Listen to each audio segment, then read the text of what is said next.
পটুয়াখালী ঘরের মেঝে সহ বাড়ির বিভিন্ন স্থানে রক্ত ছিটিয়ে নিখোঁজ হওয়া সেই গৃহবধূ তার প্রেমিক সহ উদ্ধার।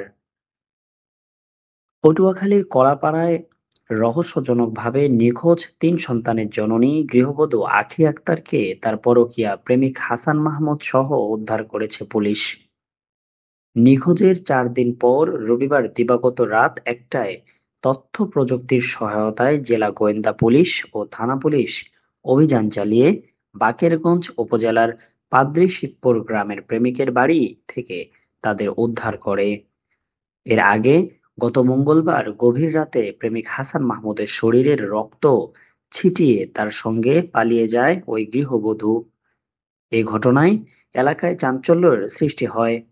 পরের দিন ওই গৃহবধূর পিতা আলমগীর হাওলাদার বাদী হয়ে স্বামী আলমগীর হোসেন সহ শ্বশুরবাড়ির ৯ জনের গ্রামের একটি অপহরণ মামলায় দায়ের করেন। পরে পুলিশ ৭ জনকে গ্রেফতার করে আদালতে সোপর্দ করেন।